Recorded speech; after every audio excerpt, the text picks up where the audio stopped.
Estamos aquí en cabina con el ex viceministro de Gestión Ambiental del Ministerio del Medio Ambiente, José de Chávez, investigador de la ONG Cooperación, que acaba de publicar el 13º informe del Observatorio de Conflictos Mineros en el Perú. Doctor de Chávez, ¿cómo está? Muy buenos días. Buenos días y gracias por la invitación. A ver, varias preguntas generales en principio. ¿Los conflictos sociales asociados a la minería están disminuyendo, están aumentando, están en el mismo nivel? Este año ha sido distinto al año pasado. Digamos, el año pasado fue un año, digamos, con conflictos en ascenso, muy activos, utilizando la terminología de la Defensoría del Pueblo. Digamos, han habido, durante casi un año nos hemos pasado discutiendo con Gabaos y con Ganová. Ha habido Espinar, hubo Espinar también en el 2012. Este año hay una tendencia moderada a la baja. Según la base de datos de la Defensoría, se habla a octubre de 220 conflictos, el año pasado teníamos 245. Sí, ha habido una cierta tendencia, pero habría que ver si realmente es una tendencia de mediano plazo, si esto se debe a un cambio de estrategia de parte del gobierno, o simplemente es que ya han habido ocasiones donde en años de subida, después hay una suerte de reflujo, ¿no? Pero las cifras muestran que hay una cierta tendencia a la baja. A la baja. Ahora, ¿y la mayor parte de los conflictos sociales vinculados a la minería se deben a qué? Bueno, están pasando varias cosas interesantes que hemos ubicado en este informe, ¿no? En primer lugar, antes de responder a la pregunta, está habiendo una suerte de desplazamiento geográfico. Antes, cuando uno hablaba de conflictos vinculados, la primera región que se le viene a la cabeza es Cajamarca, ¿no?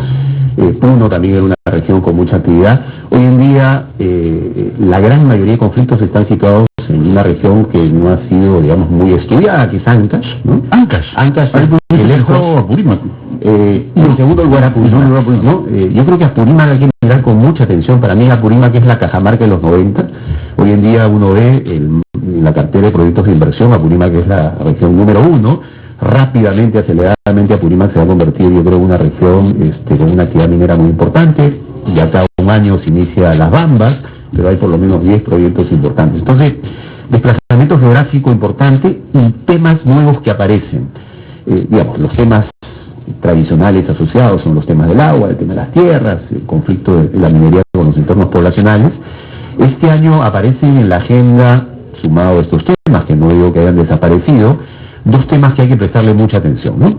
Uno primero es la reducción del canon, ¿no? Claro. que está afectando a varias regiones. Cusco es un caso, digamos, dramático. Es del orden del 40%, creo, de disminución, ¿no? En Cusco estamos hablando del 80%, en una provincia como Espinar el 92%. Se le ha caído el canon a ese municipio provincial, que además es un municipio donde ha habido conflictos fuertes y donde los equilibrios son todavía precarios. Solo suspendió la huelga por fútbol. Así, una semana de suspensión, punto, y han vuelto a retomarla. Habría que ver si... Pero muchos dicen que no habría razón para protestar por la reducción del canon, porque en términos reales los gobiernos locales no gastan ni siquiera el 20% de lo que recibían de canon. ¿Qué tan de cierto es esto? Sí, también, yo creo que esas afirmaciones, en primer lugar, yo diría, si uno quiere hablar de la capacidad de gasto, digamos, el Estado Central tiene muchas capacidades, igual o mayor, en muchas regiones, y hay regiones que están haciendo un esfuerzo. Digamos, el boom No, claro, pero decían no en el sentido de usar esto como un espolón en contra de los regionales, sino como dijeron, en términos reales no se va a sentir tanto. No, sí se va a sentir en algunos casos, en el caso de la provincia de Espinar, porque además, digamos, la eficiencia en el gasto había aumentado en los últimos años. La calidad es otro tema que habría que discutir. Entonces sí, están en una situación bastante complicada. Entonces, canon, un primer tema que ya aparece en la agenda y además el próximo año la caída va a seguir, va a continuar, incluso va a ser más drástica que este año. Y el segundo tema que aparece, que hay que mirar también con mucha atención, es el tema de la minería informal, ¿no? Minería informal, hay un paquete enorme, digamos, que ha crecido, que uno dice minería informal, ilegal, y madre de Dios, pero digamos, habría que preguntarse en qué región no hay esta explotación. Si no nos queremos ir hasta Puno, madre de Dios, vamos acá nomás a la cuenca del Chillón. No, Lima Norte, cuenca del Chillón, uno sube, uno va a Chosica, Chacacayo, y hay centros mineros. ¿En la cuenca de Rima también? En la cuenca de Rima también, por supuesto. Entonces, este es un tema que sin duda alguna... Pero en el caso de la minería informal, el conflicto social, ¿cómo se tramita? ¿Cómo se expresa? ¿En apoyo a la minería informal contra el Estado que los quiere erradicar, o se enfrentan a la minería informal? ¿Cómo se maneja eso?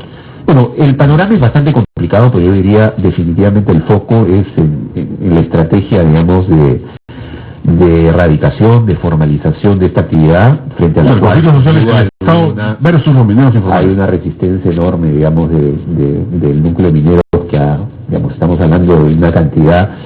La cifra de 100.000, 150.000, yo la escucho hace 10 años, yo creo que esa cifra se ha quedado corta. Pero tengo una pregunta muy gruesa. ¿Por qué las poblaciones protestan contra la minería formal y no lo hacen contra la minería informal? Hay datos bien interesantes que hemos tratado de subrayar, ¿no? Hay una diferencia sustantiva, digamos, entre la minería, entre la gran minería y la pequeña minería, que es que la pequeña minería es intensiva en el uso de mano de obra. Le doy el dato. ¿Sabe cuál es la región con menor incidencia en pobreza monetaria? Madre de Dios, de lejos. Las cifras oficiales lo muestran, alrededor del 3-4%. La región que se le aproxima es Arequipa, Moquegua, que está alrededor del 10, Lima está en 15, el promedio está en 20 y tantos. Entonces, hay un primer dato de la realidad, ¿no? Es una actividad intensiva de mano de obra, claro, que genera circuitos económicos que dinamizan las economías de la región. La gente en Madre de Dios que trabaja en la minería informal es casi equivalente a la que trabaja en Puerto Maldonado en otras actividades. Ah, sí. Estamos hablando que en Madre de Dios la minería informal, que la gran mayoría es minería informal, da cuenta de un poco más del 50% del Producto Bruto Interno de la región, ¿no? No, estamos hablando, claro, cualquier medida que toque esa actividad que mueve la economía de la región genera la reacción que hemos visto. Entonces, ese tema, digamos, no hay que ser observador, ni analista, ni especialista en el tema. Yo creo que va a estar en la agenda el próximo año, porque además el mes de abril es los principales focos son en Madre de Dios, todo el Perú. A ver, es bien interesante ese tema porque hasta hace poco hablábamos de 4 zonas en el país, ¿no? Digamos, la zona del sur medio, del sur de Ica, el norte de Arequipa, el oeste de Ayacucho, la provincia de Lucanas, la zona de Puno, Ananea, la zona de Madre de Dios y la zona de la Libertad. Eran las 4 zonas y siguen siendo, digamos, las zonas que agrupan el mayor número de mineros. Pero repito, hoy en día no hay región donde no haya esta actividad. Yo he ido para hablar de minería porque además el fenómeno y la especificidad del Perú es que tenemos minería informal aluvial, ¿no? En la Amazonía, en los cuerpos de agua, y tenemos minería filoniana en los Andes, incluso en la costa. Nazca es de ese tipo, ¿no? Nazca filoniana, ¿no? Hace poco estaba en Apurímac ha crecido la minería informal de una manera impresionante. Ahora, toda la minería informal es oro. No, por supuesto, es una particularidad. No. Tenemos minería, sin duda, el oro es el sector más rentable. Dicho sea de paso, un dato clave, Mato Gonzo le ha hecho un cálculo. La minería, las exportaciones de minería ilegal ya han superado las exportaciones de narcotráfico. Estamos hablando de un sector que ha gozado de los precios altos, un sector que ha acumulado, un sector que tiene influencia política en el Congreso, en los regionales, en el Congreso. No tendría que suponer en consecuencia que se van a tejer las mismas redes de influencia política, social, etcétera, y policial inclusive, que el narcotráfico. Por eso, estamos hablando realmente de una actividad y una dimensión enorme que se ha dejado crecer en los últimos... Bueno, ya se exporta más por minería informal que por narcotráfico. De lejos, sí. 1.700 y pico contra 1.200. Bueno, el Estado actualmente, ¿hay una política orgánica, sólida de combate de minería informal, o están jugando a mirar de costado como hace con el narcotráfico? En primer lugar, yo diría que se están haciendo mayores esfuerzos de lo que se había hecho antes, ¿no? Sin embargo, yo creo que se necesita una intervención. Cuando estamos hablando de Estado, necesitaríamos un Estado que tenga la capacidad de actuar multisectorialmente, ¿no? Digamos, ahí el liderazgo lo tiene el Ministerio del Ambiente, pero se necesita que el Estado en su conjunto, SUNAT, Ministerio de Industrias, todo, Ministerio de Energía y Minas, Ministerio de Economía, es decir, el Estado en su conjunto, Ministerio del Interior, por supuesto, tenga la capacidad de actuar articuladamente. Y tenemos un Estado que todavía funciona como con compartimientos estancos, ¿no? Entonces ahí hay una enorme debilidad. Socialmente ya va a llegar un momento en el cual acá un empresario emergente que antes se le zampaba el mote de ese narco, ahora van a tener que decir ese minero informal. Sí, porque los niveles... Ya mueve la misma cantidad de plata o más. Yo he estado en Madre de Dios en varios momentos y uno ve signos de exterior de riqueza. No, sí, impresionantes. Impresionantes. Yo he visto... Claro, no, yo digo porque antes uno decía, uno iba por el Nahual y se decía, ¿por qué tanto edificio? ¿Por qué tanta camioneta por 4x4? Ah, es el narco. No, ahora va a cambiar nuestra perspectiva. Vamos a decir, no, hay minería informal cerca. Sin duda. O sea, si mueve la misma cantidad de dinero o más. Porque además los niveles de rentabilidad, si uno los compara, porque es población que se mueve de la agricultura al sector de la minería, o sea, no hay manera, digamos, de comparar los niveles de rentabilidad de la población. Entonces, ¿y estos asentamientos mineros informales, digamos, son informales en su actividad productiva o lo son también en su instalación, o son propietarios, por ejemplo, estos mineros son propietarios de esa zona, y esa concesión, y allí trabajan de modo informal o es absoluta informalidad? Se dan las dos cosas, ¿no? Incluso hay mineros que uno escucha el argumento, bueno, yo tengo mi derecho minero vigente, yo tengo mi concesión minera, yo soy titular de la concesión minera, pero eso no le quita el carácter de informal, ¿no? Él tiene posibilidades, digamos, de formalizarse, pero al no tener, por ejemplo, certificación ambiental para operar, está atado a ilegalidad. Entonces, hay situación, hay, digamos, un núcleo, yo diría, un 10-15% de gente que tiene la concesión, pero el resto, digamos, la gran mayoría, estamos hablando de gente que se mueve en la total informalidad, ilegalidad, o que terminan siendo operarios de estos, la señora Doña Goya, o el señor Amado Romero, el congresista de Madre de Dios. Vean, porque estos clubes de fútbol de la Copa Perú todos tienen jugadores profesionales, ¿no? Pero este caso de agresión a estos futbolistas en Buno, es un club que el dueño está vinculado a la minería informal. Es un empresario minero.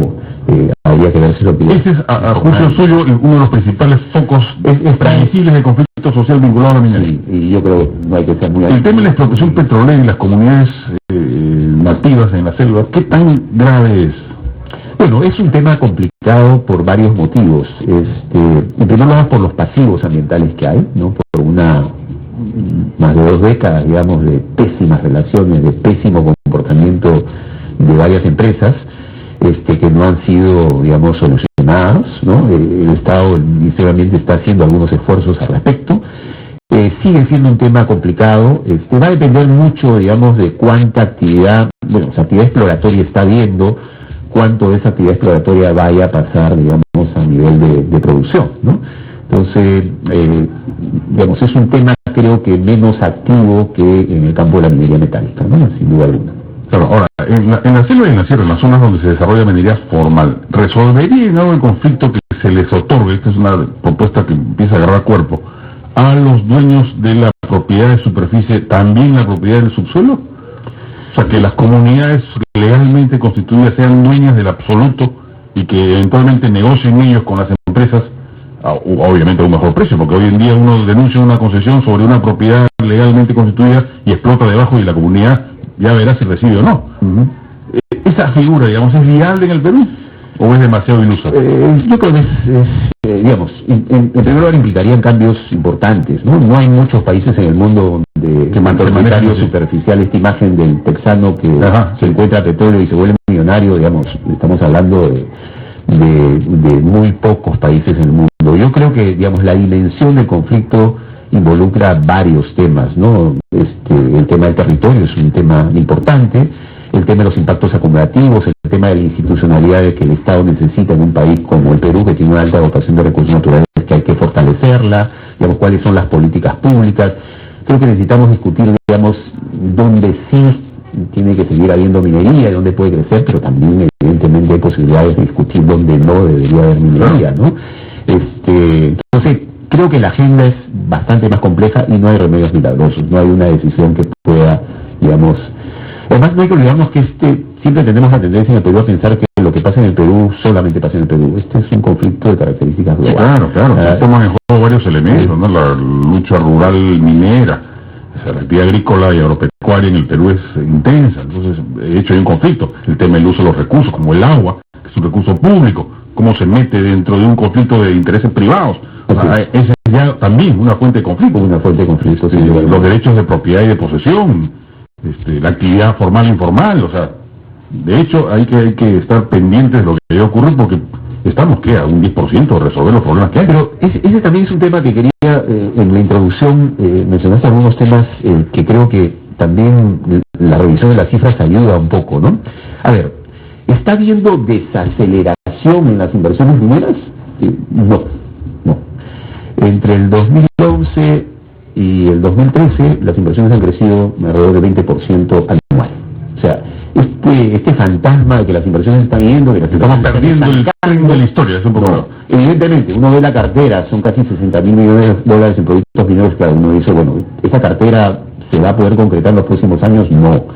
Pero que las inversiones se han estancado, que las inversiones se están retrayendo, no. No ha habido peor quinquenio para la minería, es curioso, pero la cifra lo muestra, no ha habido peor quinquenio que el quinquenio aprista. Si uno ve los 5 años, digamos, el principal indicador económico de cómo marcha un sector es el Producto Bruto Interno, ¿no? El Producto Bruto Interno de la minería mecánica en los 5 años del gobierno aprista fue negativo. El periodo de Toledo fue largamente positivo porque maduraron y estamos entrando en un proceso de crecimiento. Digamos, los próximos años el Producto Bruto Interno de la minería metálica va a crecer de manera sostenida principalmente por el cobre. El año pasado se ha inaugurado este proyecto Antapacay en el Cusco, este año se está inaugurando el proyecto Toromocho, están entrando a fase productiva, después viene Las Bambas, después vienen algunas ampliaciones, es decir, estamos teniendo un salto productivo, sobre todo en el caso del cobre, la producción de cobre se va a duplicar. Entonces, desaceleración, no, evidentemente hay una cantidad de proyectos que están estancados por necesidad social y además cobre. Eso es más radical, ¿eh? Aún si se pudiese verificar que hay una lentificación, vale el término, yo creo que los proyectos de esa magnitud tienen que pasar por un proceso de maduración que incluye la legitimidad social. Piña, pues, o sea, no es que hayas encontrado oro en Marte, ¿no? No, sin duda. Entonces tienes que empezar a hacer la chamba, a hacer la tarea. Que implica reunirse con dirigentes locales, a temperar los ánimos, coordinar estrategias públicas y privadas que faciliten el proyecto y tomarte tu tiempo. Los conflictos desde nuestra perspectiva son lucecitas rojas que se prenden y se apagan y que no están diciendo... No, es falta de mano dura. Si le meten bala, dura 3 días y después se aplaca el problema y viene la inversión maravillosa sin ningún sobresalto. No es así, pues. Supuesto que no. Ojalá fuese así, ni siquiera es así. Por supuesto que no, ¿no? Entonces... no, los conflictos desde nuestra perspectiva son, digamos, lucecitas rojas que nos están diciendo que algo no funciona bien, que alguien está cometiendo errores. Así es. Y hay varios derechos, y expectativas en hay varios derechos. No es que yo tenga mi casa de 5.000 hectáreas en Cajamarca y vienen estos invasores y me quieren sacar porque no quieren que haya actividad moderna. Pero, o sea, francamente... Si en mi manzana en Lumba me construyen 5 edificios me cambian la vida. Imagínense lo que puede pasar si en mi cuenca me construyen 3 o 4 proyectos. Así es. Obviamente hay radicalismo, como los hay en todos lados, pero eso es lo que menos... En verdad, bastaría que la gente en Lima que dice eso vaya y visite los conflictos y hable con la gente para que se den cuenta que no es así. No va por ahí el problema. Ojalá fuese, pues, no sé, entonces hablan con el jefe de la cúpula del partido de Patria Roja que mueve supuestamente a la gente y listo, y se acabó el problema y negocian así.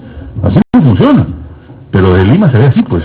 Sí, ese es un poco el intento y el esfuerzo que estamos haciendo de tratar de hacer evidente, digamos, cuál es la agenda que está detrás de los conflictos y cómo esa agenda puede ser abordada. El empresario minero se ha dado cuenta, o se da cuenta, que las cosas no pueden salir a las patadas, o sigue la vieja tesis.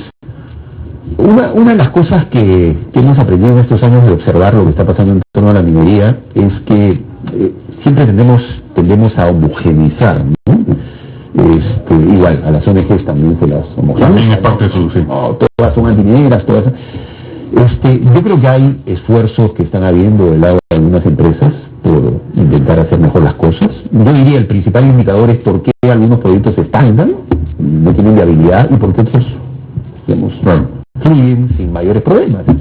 Ese es el principal indicador para ver quién está haciendo bien la tarea y quién no la está haciendo bien. Otro tópico es, hay una agenda antiminera global, no local sino global, que como el Perú es un país minero potencialmente competidor, movilizan recursos para activar una red de ONGs que paralicen el proyecto, no por razones ambientales, sino porque no quieren que compita con ellos. A ver, el Programa de Naciones Unidas para el Medio Ambiente ha publicado un informe bien interesante que muestra que el 40% de los conflictos internos en los países a nivel mundial tiene que ver con la explotación de recursos naturales, principalmente minería. Entonces, este no es un tema que únicamente pasa en Perú. Claro. Segundo dato, hace unos meses, en el mes de mayo o junio, el proyecto más grande de la historia de Chile, el proyecto Pascualama, el doble que Conga, 8.000 y pico millones de dólares, ha sido paralizado por la justicia chilena porque la empresa ha incumplido lo que la normativa normativa legal en Chile la obligaba a cumplir. Claro. Y en Chile no leemos editoriales diciendo que es una movida de los mineros peruanos porque quieren fregar la... digamos, estos discursos que digamos, provocan esta tendencia a mirarnos el ombligo, ¿no? Y que hay una suerte de complot antiperuano, ¿no? Y donde finalmente hay tontos útiles y otros que no son tan tontos, yo creo que no responde a la realidad, ¿no? La realidad es más... Y yo reitero, si ves indicios de que algo así ocurriese, uno, en fin, no es, puede haber efectivamente conspiraciones, pero no se ve, pues, en este caso. Pueden haber agendas ilegítimas también, no hay que negarlas, ¿no? Pero creo que sí hay una agenda legítima que el país... No, pues yo creo que la minería ha sido una actividad importante, va a seguir siendo, lo es. Entonces, el reto es identificar cuál es la agenda legítima que está detrás de los conflictos y abordarla a partir de política. Me sorprende el dato, no sé si ha disminuido en términos reales o solo en términos relativos, que los conflictos vinculados al uso del agua, considerando supuestamente que estamos en una situación en la cual el agua escasea cada vez más. No, el tema del agua es un tema fundamental, es un tema fundamental en la gran mayoría de conflictos. Es la primera preocupación que apareció. Ponga lo puso sobre la mesa sin duda alguna, pero por ejemplo el conflicto de Tía María en Arequipa, ese conflicto no debió llegar al nivel que llegó porque en su momento, estoy hablando, el conflicto de Tía María se da en las finales del gobierno aprista, ahí la preocupación de la gente, estamos hablando de Islay, que es digamos, el valle más importante de Arequipa, la gente le decía, oye, vas a agarrar el agua de mi cuenca, río que es pequeñito, desaliniza el agua, este es un proyecto que está en la costa, y la empresa dijo no. Bueno, ahora la empresa después de 3 años está diciendo voy a desalinizar el agua. Si hubiese tomado esa decisión hace 4 o 5 años, ya estaría operando. Sin duda. Es más, ya está eso casi resuelto. Sin duda. Entonces, yo conozco esa zona porque vivo en Arequipa y estaba casi resuelto. Y no hay ahí un núcleo ultra radical, ni mucho menos. No hay ONG trabajando en la zona. Esta idea que las ONG son las que Sauder y Yanacocha compiten, creo, por el que es más torpe. Creo que sin duda alguna.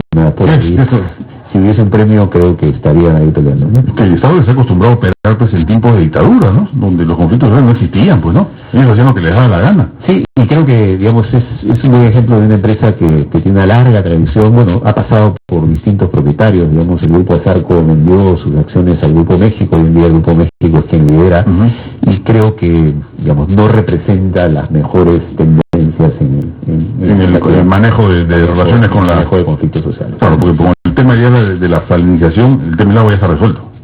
Sin duda. Por igual hay un tema de evolución de la misma, creo. Claro, lo que pasa es que, claro, si uno deja escalar el conflicto, la casuística es muy clara, si uno deja escalar los conflictos a estos niveles de polarización enormes, digamos, retomar los niveles de confianza, retomar la relación, ya no es igual. Entonces, claro, ahora uno dice, bueno, ya solucionamos, ahora estamos en la lógica de decir desalinizamos, pero las relaciones se han enturbiado tanto, además de por medio, violencia, enfrentamiento, polarización. Se agravan, porque la gente que dice, entonces, ¿por qué quiso, si hoy consideran que lo mejor es desalinizar, ¿por qué nos quiso meter el dedo, vale el término, no haciéndolo durante todos estos años? Y el argumento era ya la relación está viciada. El argumento era fundamentalmente económico, ¿no? Eso nos cuesta mucho dinero, entonces, bueno, ¿cuánto les ha costado 5 años de paralización al proyecto, ¿no? Entonces, tenemos esta mirada cortoplacista. Ahora, pero si uno ve la tendencia de los conflictos emblemáticos que han habido en el país, cuando se llega a nivel de polarización y escalada, estamos hablando de una paralización de 10, 15 años, ¿no? Tambo Grande, Cerro Quilis, Río Blanco, Majás, Tía María, digamos. Por eso, digamos, cualquier abordaje serio, digamos, de manejo de conflictos debería evitar precisamente esa situación. Claro, esa es una acción, además, en cualquier gerencia de conflictos sociales, de resolución de conflictos, es que no lo dejes que se detone, pues. Una vez que detone ya no es igual. Evidentemente. Ya es una triple tarea. Quiera, digamos, revisar mis decisiones, si quiera volver a hacer las cosas de otra manera, ya hay un deterioro enorme para comenzar de la confianza, las percepciones que en este tema, digamos... En mano militar y no se resuelve nada. No. Ese es el absurdo primate, digamos, de creer que así se puede manejar los conflictos. Por supuesto. Lo que falta no es mano dura, falta cerebro para hacer las cosas. Así es.